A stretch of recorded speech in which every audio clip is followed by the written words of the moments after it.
welcome to the first edition of the Nahar Jito Bookathon, presented in association with the Raisoni Foundation. In this session, we are going to talk about well-known for her work with children in difficult circumstances, including those impacted by violence in Kashmir, and has written extensively on the subject, spoken about and written extensively on children's literature in India by author Paro Anand. Paro Anand writes for children, young adults, and adults. She won the Sahitya Akademi Bal Sahitya Puraskar in 2017 for her anthology Wild Child, now published as Like Smoke. She has spoken about and written extensively on children's literature in India. She headed the National Center for Children's Literature, the National Book Trust India, the apex body for children's literature in India. She also runs a podcast on Hubhopper called Literature in Action and was an invitee to the Indian conference at the Harvard Business School in 2018. She was awarded the Kalinga Karbai Award for Fearless Writing in 2019. She is well known for her work with children in difficult circumstances, including those impacted by violence in Kashmir, and has written extensively on the subject. It's an honor to have you with us, Ms. Paro Anand. I once again welcome you, ma'am, and would now like to humbly invite you, ma'am, for your address to our audience. Now, I hand over this session to Ms. Paro Anand. I'm going to talk on a very interesting subject. I find it interesting, obviously. Reality in fiction. You know, I'm often asked, when I tell a story, I'm often asked, is this story true? And I'm going to start out telling you two incidents. One was I had told to a group of children, I had told a ghost story, and I had told a story on domestic violence, in which a boy sees his Barbie being hit by her husband all the time, the boy's elder brother. And after the session was over and all of the children were going away to have their snack, one girl remained behind and asked the same question, is the story true? Are the stories true? And I said, what do you think? And she said, well, the ghost story is obviously not true. But the one about domestic violence, that's definitely true. So I said, how can you say definitely true? I mean, with so much confidence. And she said, because it happens in my house. By which time a few children had come back. And so many talked about their sisters, their mothers, even grandmothers, who were being slapped around, verbally abused, mentally abused by their husbands, by their fathers even, sexually abused even. So I said, what do you feel? When you hear this story, what do you feel? And they said, we feel angry, we feel sad, we feel frightened, but most of all, they felt helpless. And I knew then that I did never want children to be left with a feeling of feeling helpless. And how can I, as a writer, help children not to feel helpless? And so I started writing more and more books that are based in reality. I've never written another ghost story after that, but I have written books that confront reality that children are already confronting. The second incident I wanted to tell you about was in northern Kashmir, very close to the line of actual control. There was a group of children and I told them a story and they enjoyed the story. They were frightened at the correct parts, laughing at the correct parts. They were tense at the correct parts and they laughed when the end came. And they enjoyed the story, but I could make out they were a little bit uneasy. So I said, what is it? And one boy said, is the story true? Again, that the same point, is the story true? And I said, what do you think? And it was a story about a bear who climbs on the moon. So obviously that was not reality fiction. So I said, well, oh no, of course it can't be true. And they all went, so I said, what happened? And they said, if it's not true, it's a lie. And झूठ बुरी बला है. अब जब मैंने बोला कि ना सच है ना झूठ है, बस कहानी है. But they did not know what a story is. And I had never met a group of children who didn't know what is a story. So then I helped them understand what is fiction. But when they started writing their stories, and many of the children I have worked with, big group of them, are actually orphans of violence. They've lost their parents to violence. When I ask them to write a story, they always write about that hadsa, the time when their parent was killed. Because they first have to tell that story, because that is the story which is stuck in their throat. That is the story that is choking them, and it has to come out. And one of the best ways to express it is through a story. And when I'm talking about difficult things, if I'm telling the story, if I'm talking about it through the safety net of a story, and it is a very safe space. Fiction is a very safe space because you're talking about a made-up person, a made-up circumstance. Although actually this is a true circumstance. So I realized that children need to know the truth. They need to be told the truth. Because they are facing the truth already. They are trying to understand it, trying to fight it, grapple with it, live with it, accept it or reject it. And so I started telling more and more truth in my stories. And I'm going to read to you from one very difficult story. And I write for children, and I'm often asked, why would you write such a difficult story for children?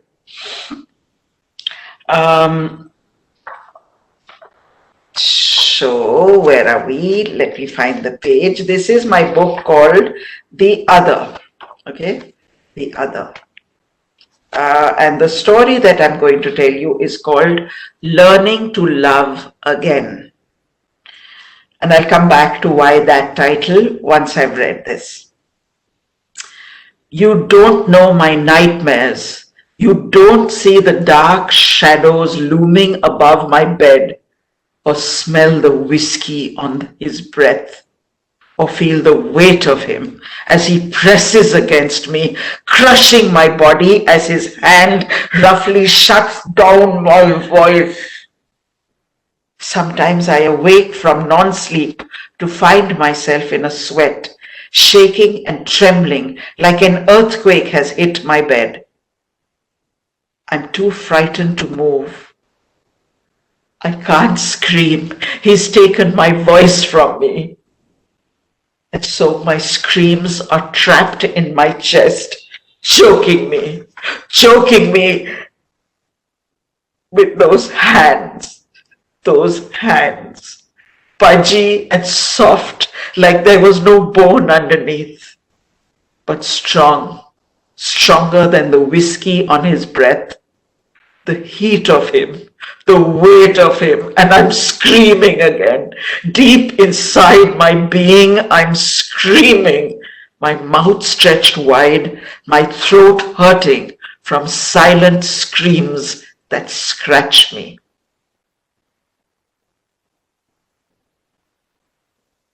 I'm not going to read the whole story because it's a story that has to be read in silence.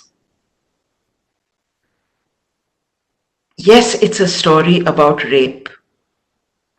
And yes, it's a story about, it's for children. It's about a young girl who is raped. And yes, I'm asked by many adults, why such a story for children? In fact, I was asked by Dr. APJ Abdul Kalam. He honored me on Republic Day at Rashtrapati Bhavan for this book, No Guns at My Son's Funeral. And he told me, he said it very sweetly. He said, Paro, you have such a lovely smile. And you write for children, but why? And this is a very good book. He had read the book. But he said, why such a book for children? Why not a happy book? This is about a boy who becomes a terrorist. And I said, because it's not a perfect world. It's not a perfectly happy world. And children do know about rape. And they do know about terrorists.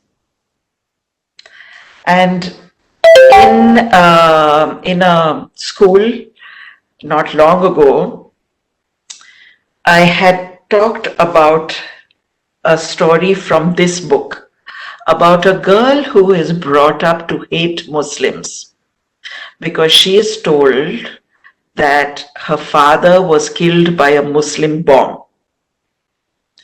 And then they leave the place they belong to and they come away to a city. And there she meets in her new school, and she falls in love with a boy who turns out to be Muslim. And when she finds out that he's Muslim, she starts to hate him because she's been taught to hate. And they argue. And he says that all Muslims are not terrorists and bombs don't have a religion. Now, after this telling of that story, one boy, he was a 12-year-old boy, the same age as the boy in this story. And he said to me, this boy in Rajasthan, he said, ma'am, I'll agree with what you said in the story that all Muslims are not terrorists, but you'll have to agree with me that almost all terrorists are Muslims. And what do you have to say about that? And I can see Vishal also nod. You've heard this before, right? We've all heard it before. This is a common argument. All Muslims are not terrorists, agreed, but you'll have to agree that almost all terrorists are Muslims. So I was very fortunate that the answer came to me there at that moment. And I said, okay, beta, let's put aside the question of for a moment. Let's look at another crime. Let's look at the crime of rape. And I said, of course, we can all agree that all men are not rapists. Of course, all men are not rapists. But Bache, you'll have to agree with me that almost all rapists are men. So then by your logic, because almost all terrorists are Muslims, let's hate all Muslims. We'll be safer like that. Let's not give our houses on rent to Muslims. Let's not give jobs to Muslims. Let's not be friends. Let's not marry. Right? Let's have love jihad. These are all things that we know. Right? I said, so let's do the same with men. I said, let's treat all men as potential rapists. Bhai, rapists to men hote hain. Let's treat all men as potential rapists and have nothing to do with them. We'll never be friends. We'll never marry a man. We'll have nothing to do with our fathers. We'll have nothing to do with our uncles. How about that? Is that acceptable to you? And I told him, I said, beta, I know nothing about you. Vishal, I know nothing about you. I didn't even know that boy's name. I said, but I'll hate you. Why? Because you're a potential rapist? Because you're a boy? And is that acceptable? No, Of course, it's not acceptable. So they got it then. This was a group of 12-year-old children. And I just wanted to say that they all knew what does the word rape mean. They knew it, more or less, they knew it. And if they knew it and somewhat understood it, shouldn't there be a safe way that they can talk about it and understand? And so this story that I have written is from the point of view of the rape victim and her family and her friends and a boy who really likes her and doesn't know what's happened, and her teacher. And the title, I told you I'll come back to the title, is Learning to Love Again. Because no matter how harsh the reality, what I want to say to young people is that there is always hope. Don't lose hope. Yes, sometimes things are very difficult. Don't lose hope. There will be an answer. And sometimes that answer and sometimes that hope, that feeling that I'm not alone, can come through a story, and that is reality fiction. Okay? Now I want to read to you from, let me read to you from this book, Being Gandhi, and then I'll talk about, we have time. Being Gandhi. Now, I found when thinking of writing a book on Gandhi, I said, let me see what is out there for children. And I found that we have taken Gandhi very far away from reality. We've made him a god. बिल्कुल सुखा के निचोड़ के उनका सारा रस निकाल के we have stuck him on currency notes. We have stuck him into very boring textbooks. We have hardened him and put him onto high pedestals as a stone statue and as a metal statue. What about the man who was Gandhi? What about the human being who was Gandhi? He wasn't perfect because he wasn't a god. But if you were to ask a child, what do you want to be when you grow up? Who do you want to be like? Very few children will say, I want to be God. Nobody will say, "Bade hoke main to Bhagwan banunga." Nobody will say that, right? But surely somebody could say that I'd like to be Gandhi, but no one says that because you can't be God, and we've made Gandhi into a god.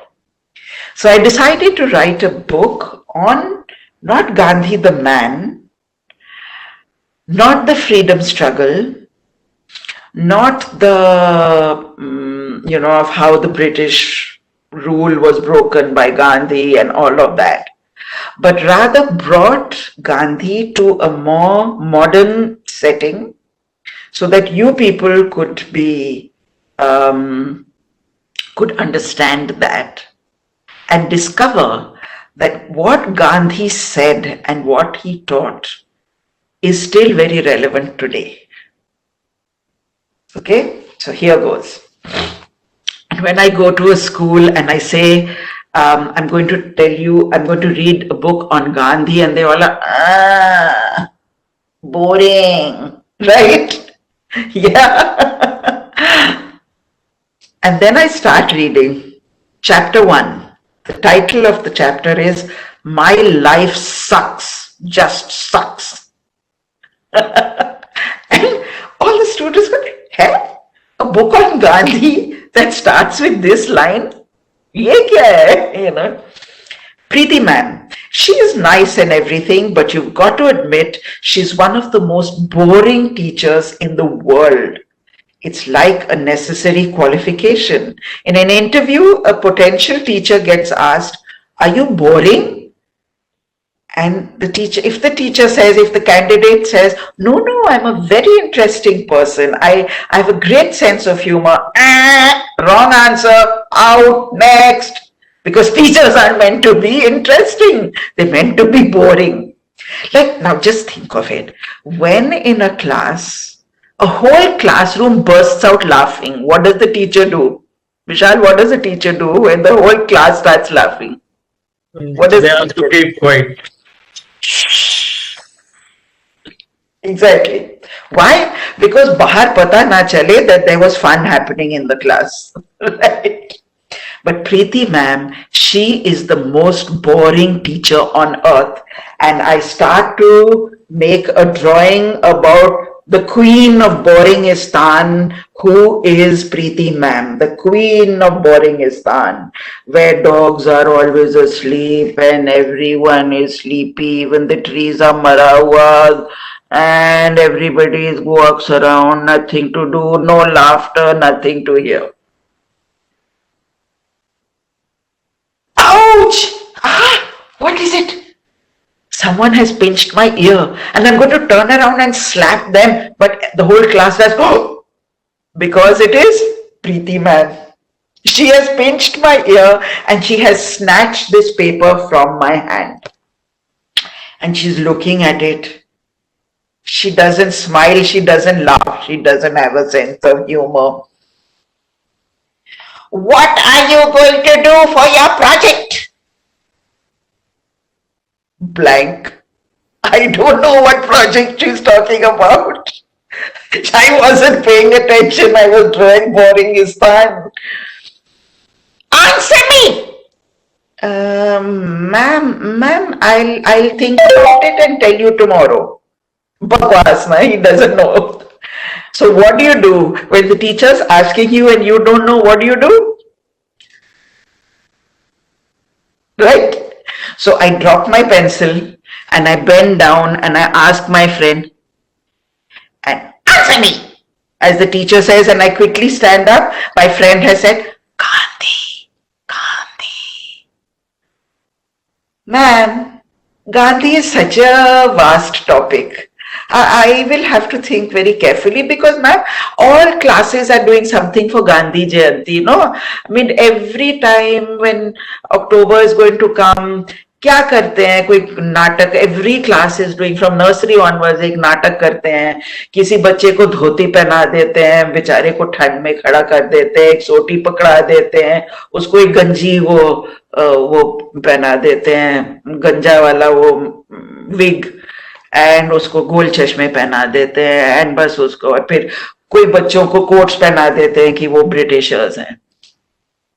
But boring. Every class, every year, so boring. So, ma'am, I think, like every time it's Gandhi, Gandhi, Gandhi. Hey, you think you're on first name basis with Gandhi or with the father of the nation or what?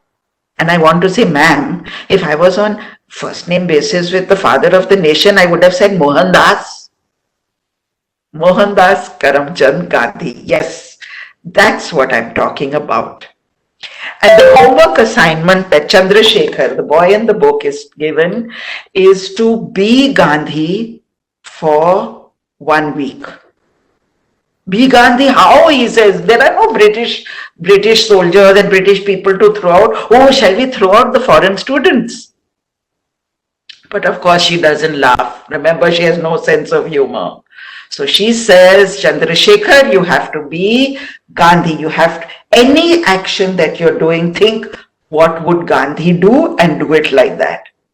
And Chandrasekhar thinks, yeah, मैं नहीं करने वाला ये homework assignment, तब बकवास सा homework assignment. मैं नहीं करने वाला, मैं कुछ बकवास लिख लूंगा कि कोई आंटी जी थी, वो उनके बड़े भारी बैग्स थे, मैंने उनको बोला आंटी जी मैं आपको सड़क पार करा देता हूँ, मैं उनके बैग्स उठा लेता हूँ. वो कहते हैं बेटा कितना अच्छा है तू, और पैसे जब वो दे रही है मुझे, मैं कहता हूँ नहीं नहीं आंटी बस आपकी आशीर्वाद बहुत है. मैं सब कुछ बकवास लिख दूंगा एंड वो उनको मानना पड़ेगा, पर मैं नहीं करूंगा. And then something happens that makes Chandrasekhar maybe think otherwise. Indira Gandhi is assassinated. You know what is assassinated? When a leader, when a world leader is killed, that is assassination. And when she is killed, anti-Sikh riots break out because she was killed by her Sikh guards. And there are riots breaking out and curfew has been imposed, but there are houses and offices and factories being burnt. There are people being pulled out of trains and cars, drivers being pulled out of taxis and burned alive. And all the time Chandrasekhar feels, well, that's very sad, but it's nothing to do with me. मेरा क्या लेना देना इसमें? जैसे हम अक्सर सोचते हैं कि ठीक है, बहुत खराब है, but what's it got to do with me? I feel as though I'm growing up every second, aging, like my own life is on fast forward and my teen years are zooming towards adulthood. The television volume has been turned down, but suddenly there is shouting. We all turn to see if someone has turned the TV back up. But no, no one has. The shouting is not out of a screen. It is outside our door. At first, the shouting is confusing, but then the shouting of the crowd makes one sound, one word, blood. The crowd has come for blood. My own blood runs cold. I freeze. Were they coming for us? We all stand in a frozen tableau of terror. My mother moves first. She runs to make sure the doors are bolted. She tries to pull the sofa to block the door so that in case the people outside break in, they are blocked by the sofa.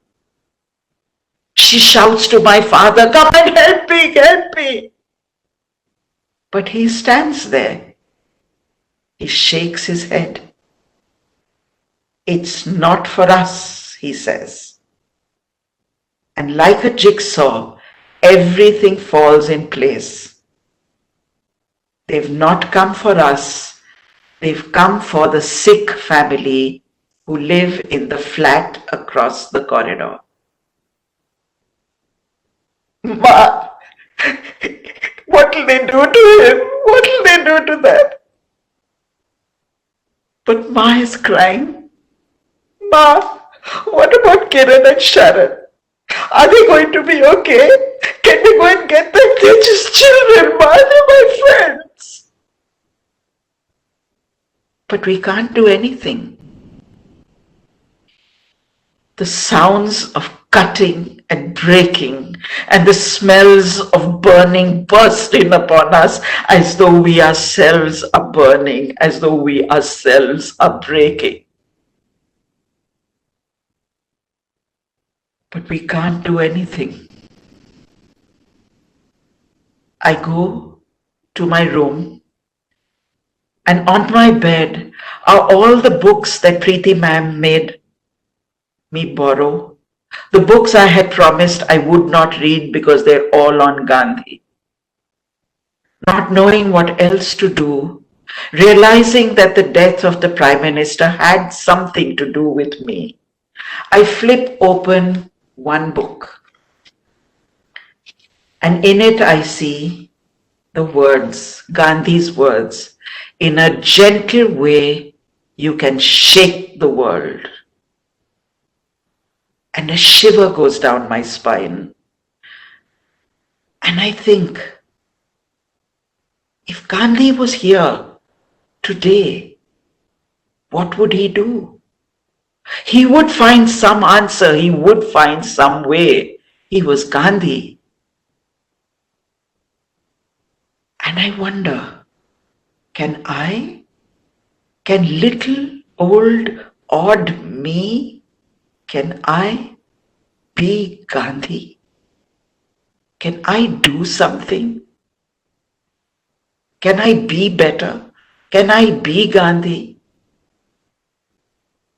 And yes, the answer is yes. Chandrasekhar finds a way to be Gandhi, and Chandrasekhar finds a way to be better. and other children along with him, other children in the building. They cannot save Kiran and Sharan and the uncle who lives in the flat across. But they can make a change. And you can make a change. And you can make a change. All of us can make a change. And we can be a little bit better. I find very often that when I've told a story, children find themselves in it. And sometimes children say, well, you've written all these stories, you've not written our story. So we have 5 minutes to go, and I just want to talk a little bit about Nomad's Land. This is my newest and very precious baby. It's a novel called Nomad's Land. Nomad's Land is, who are nomads? Nomads are people who wander from place to place because they don't have a land. So where do they belong? And this book came because there was a Kashmiri Pandit girl who said, ma'am, you've written stories in this and in some other books about the Kashmiri Muslim children and what they have lost. You've not written a story about the Kashmiri Pandit story. So this, I then looked at the Kashmiri Pandit story and found so many things that needed to be said and conveyed and shared with the world out there. But I wanted to show that the Kashmiri Pandits were not the only people who we or others have driven out. Look at the way in the pandemic, migrants had to flee cities. You've heard, you've seen how migrants walked thousands of miles, hundreds of miles, because we city folk turned our backs. We became those Gandhi's monkeys who were blind and deaf and did not speak up for those who were forced to leave. And so I wanted to make another story which was also a universal story, not just about one people, but about the many who are driven out. And so I made up a tribe called the Kushavans, who live on a high plateau. And guess what? I made up their culture, I made up their clothes, I made up their names, I even made up their language. And how is this reality fiction when I've made it up all in my head? And there's a very breathtaking incident in it, a ceremony that is performed. And I say breathtaking, and that's a clue into the book, into the Kushavan way, because there is something that happens which is breathtaking. And these two girls, Pema and Shana, are very different children. One is very shy. This is Shana, who is very shy. She's Kashmiri Pandit, very frightened, shy, subdued. And this is Pema, who comes from a Kushavan family, who is very bold, but eventually it's Shana who must step up and help her friend and her friend's family. So where do we belong? That too is reality, and sadly it's a reality of many, many, many people. Let's not turn, let's not otherize. Let's not otherize people, and let's step up and be Gandhi. Let's find our inner Gandhi so that no one has to disappear like smoke. Thank you. Just a few of my books that I wanted to share with you.